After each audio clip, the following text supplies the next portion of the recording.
Bismillahirrahmanirrahim. Assalamualaikum warahmatullahi wabarakatuh. Nama Angelia, NIM J1B019010. Di sini saya akan menjelaskan mengenai tugas pengganti laporan praktikum daya dalam bidang pertanian acara 2 mesin bensin. Yang pertama, saya akan menjelaskan mengenai pengertian mesin bensin, kedua prinsip kerja mesin bensin, ketiga komponen penyusun mesin bensin dan fungsinya, dan keempat yaitu gambar komponen mesin bensin 2 tak, dan kelima yaitu tentang kelebihan dan kekurangan mesin bensin 2 tak. Yang pertama, saya akan menjelaskan mengenai pengertian mesin bensin. Mesin bensin motor bakar 2 tak adalah mesin pembakaran dalam yang dalam satu siklus pembakaran akan mengalami 2 langkah piston. Berbeda dengan putaran 4 tak yang mengalami 4 langkah piston dalam satu siklus pembakaran. Meskipun keempat proses instakan, proses kompresi, tenaga, dan pembuangan juga terjadi. Yang kedua yaitu tentang prinsip kerja motor bensin 2 langkah. Motor bensin 2 langkah merupakan motor bakar yang mengalami 2 proses dalam setiap langkahnya. Yang pertama, langkah kerja. Pada saat piston mencapai titik mati atas (TMA), loncatan bunga api listrik dari busi membakar campuran udara bahan bakar yang bertekanan tinggi sehingga terjadilah ledakan. Akibatnya piston akan terdorong ke bawah, maka dimulailah langkah ekspansi atau langkah tenaga, sekaligus terjadinya langkah isap, di mana campuran bahan bakar udara masuk melalui saluran isap. Yang kedua, langkah kompresi. Setelah piston mencapai titik mati bahan (TMB), maka piston akan kembali bergerak menuju titik mati atas. Gerakan ini akan mengompres campuran bahan bakar udara yang telah berada di dalam silinder. Langkah ini sekaligus merupakan langkah buang di mana sisa bahan pembakaran akan terdorong keluar melalui saluran buang dan selanjutnya akan kembali ke siklus langkah semula. Selanjutnya itu tentang komponen-komponen penyusun mesin bensin 2 tak.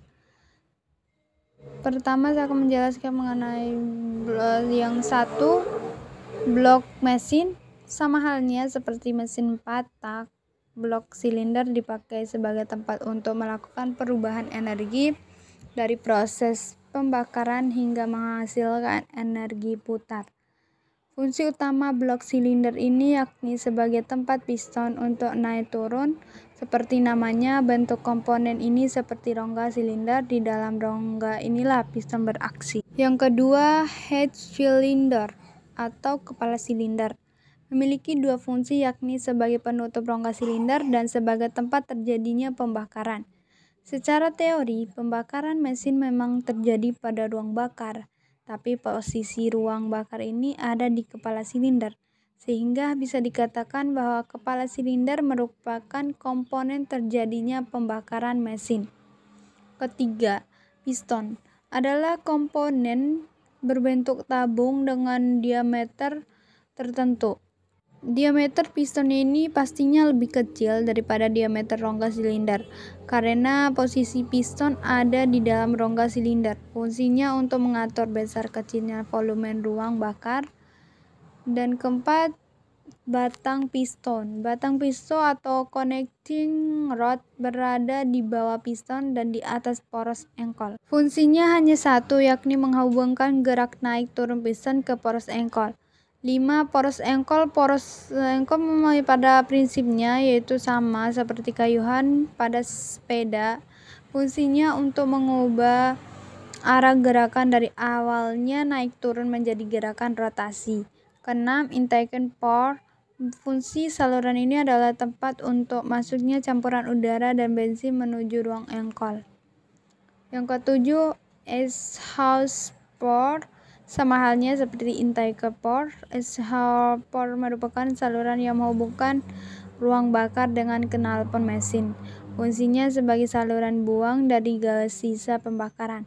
Saluran ini juga tidak memiliki mekanisme katup karena memanfaatkan pergerakan piston untuk buka tutup saluran. 8. Transfer port. Sementara saluran transfer merupakan saluran khusus yang menghubungkan ruang bakar dengan ruang engkol. Sama seperti dua saluran di atas, saluran ini juga tidak dilengkapi mekanisme katup, hanya menggunakan pergerakan piston untuk mengatur pembukaan dan penutupan saluran. Yang ke-9, spark plug atau busi. Busi fungsinya sebagai pemercik api pada motor bakar bensin. Selanjutnya yaitu komponen-komponen penyusun mesin bensin 2 tak. Di bawah ini adalah gambar penyusunan komponen mesin bensin 2 tak sebagai berikut. Kalian bisa melihatnya, gambar tersebut. Yang kelima yaitu tentang kelebihan mesin bensin dan kekurangan mesin bensin. Yang pertama, kelebihan mesin bensin. Mesin bensin juga memiliki beberapa kelebihan yang membuatnya lebih unggul dari mesin diesel. Berikut ini ada 1. Mesin bensin memiliki biaya overhaul mesin yang terbilang lebih murah. Kedua, mesin meskipun beracun, polusi yang dihasilkan terlihat lebih bersih. Akselerasi yang dimiliki. Ketiga, mesin bensin lebih baik dari mesin diesel. 4. Mesin lebih ringan. 5. Dapat mencapai kecepatan maksimal. 6. Suara dan getaran mesin lebih halus. 7. Bisa dioperasikan pada RPM tertinggi. Kedua itu kekurangan mesin bensin. Mesin bensin juga memiliki beberapa kekurangan sebagai berikut. 1. Mesin bensin lebih poros meski untuk kapasitas mesin yang sama dengan mesin diesel. Yang kedua, torsi yang dimiliki lebih rendah sehingga tidak bisa digunakan untuk membawa beban yang berat. Yang ketiga, memiliki komponen pengapian yang harus selalu diperiksa dan diganti secara berkala. Sekian yang bisa saya sampaikan. Wabillahi taufiq wal hidayah. Wassalamualaikum warahmatullahi wabarakatuh.